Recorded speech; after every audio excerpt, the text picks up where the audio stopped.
everybody, it's me, Kai Man, and it is time for a new Lifestrology video. Now today we are talking about the sign of Taurus, and of course Taurus is the dates between April 20th and May 20th. Now the Taurus themselves are called the sensualists. And of course, they're called the sensualists because they're ruled by the planet of Venus, and their exalted ruler is the moon. So let's get into it. Let's talk a little bit about the sign of Taurus. Now, when we talk about the symbol of Taurus, everybody knows Taurus, the bull. But you may not know that they are symbolized by the bull because it is a sign of their strength and determination that gives the Taurus that characteristic. Now, when we talk about the Taurus, everybody wants to know, who is the Taurus? Well, you know, here on Lifestrology, we always talk about the high vibrational state and the lower vibrational state, but we mainly focus on the high vibration only because we want people to reach their full potential. So when we talk about Taurus, the archetype of being the high vibrational or enlightened state, they are considered to be the artisan or the sensualist. But when they're in their low vibrational state, or what we would consider to be the neurotic state, they can be the narcissist or the materialist.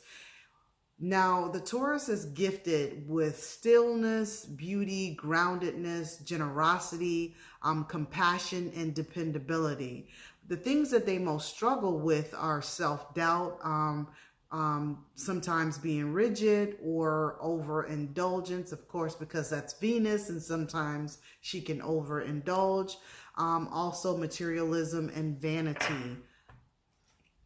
The personality type of the Taurus, they are, again, because they are symbolized by the bull, we know that they are determined. And that is one of their key attributes, is determination.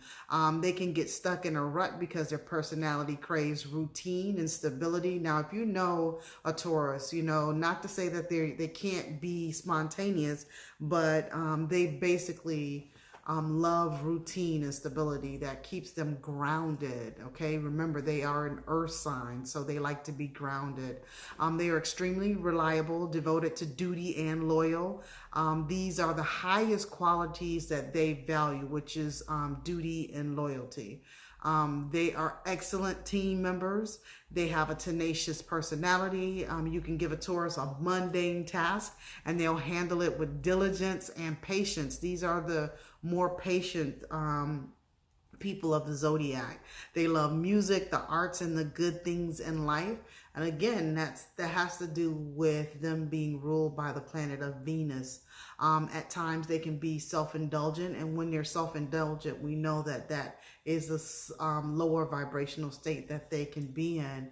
Now, part also of their personality is that they have many gifts, especially in the of being creative, like tactile arts, like cooking, ceramics, and woodworking. Most Taurians that I know, they are amazing cooks, and that their taste is like impeccable. Like they love fine dining and things of that nature. They're sensual lovers. They take their time to explore another's body.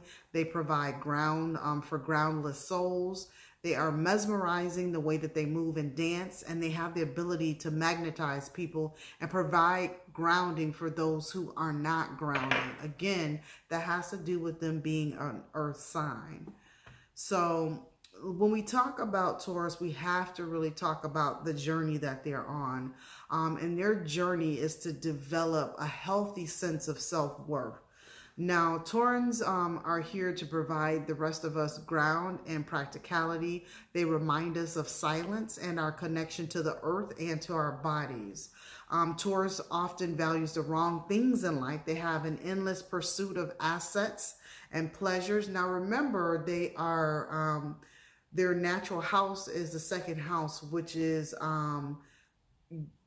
personal values. And so again, them being in that particular house, everything is about worth. It's about materialism. It's about being secure and being stable. So they have an endless pursuit of assets and pleasure that they need to tame whenever they notice it in themselves or in others. But when they focus on the simple pleasures of life, like good people's humanity and kindness, that's when they find a deeper, more meaningful experience in life. The Taurus journey is to develop a healthy sense of self-worth and to surrender their strong attachment to material security, wealth, and vanity. They also, the evolved Taurus can then, once they kind of get that into place where they are no longer attached to material security, vanity, and wealth of those things, when they begin to have a healthy sense of self-worth, they can evolve into that higher state or enlightened state of Taurus, and then they can help us or others to heal and awaken through that touch and the embodiment of worthiness and strength.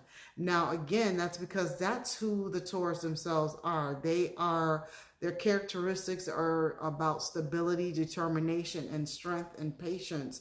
And so when they embody all of that, they help all those that are around them to help elevate, and us be a part of that and understand that we can have that as well. So that's what they come here to do as far as their soul grouping. Now, when we talk about the mind of Taurus, the emotions and their strength, Taurus, if you know a Taurus, you know that they are usually slow in thought. Not slow, meaning that intellectual. They're just slow. They take their time with things. They deliberate. But it does not, again, it doesn't mean that they're unintelligent or that they have a mind that's not intellectual. But they are able to think problems through. They pay close attention to detail and are always practical and often creative. They can be fearful of being judged, especially in the intellectual arena. It can be difficult for Taurus to see the world from anyone's perspective but their own, which often kind of translates into intolerance. Now, they have their own overwhelming need for security. We talked about that a little bit earlier, and that's only because of them needing that security. And they'll do anything, almost anything, to gain that security. It's not just material good. They sometimes want to own people. So, you know, if you know a Taurus, that is one of the characteristics or how their mind kind of works. They are also dependable and have a tremendous amount of personal resilience and integrity. They are also great at planning and organizing. Now, we also, when we talk about, you know, different signs within the zodiac, we always talk about the shadow sign, and we also talk about karma, because these are things that you need to know in order to be able to navigate through your signs and navigate through your chart as well. So the Taurus shadow has the unpleasant side of Scorpio. Now, remember, Taurus and Scorpio, they are the dual or opposite signs of one another. So they have a lot what you would consider to be in common in some of the attributes or characteristics of who they are. Although there are, you know, others as well. But the Taurus shadow has the unpleasant side of Scorpio, which can be venom, envy, jealousy, and resentment fueled by an underlying smoldering rage. The archetype of the grudge bearer. Taurus never forgets and can find it impossible to forgive. So that is a part of their shadow and something that they have to work on. Now, as far as their karma, the Taurian karma arises from an overwhelming attachment to material possessions and a tendency to find security in external things. Now, remember, the reason why we come to understand and have more self-awareness is so that we can work from the inside out and not from the outside in. So if you're attached to things that are outside of you, it makes it harder for you to be able to navigate because you don't have a sense of security within self.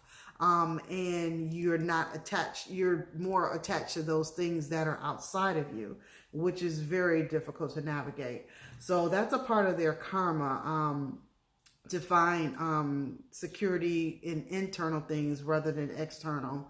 But their karmic challenge is to learn to let go in pursuit of an inner security, you know, that is internal and indestructible. So that's part of their shadow and their karma. Let's talk about some of the traditions or correspondences to Taurus.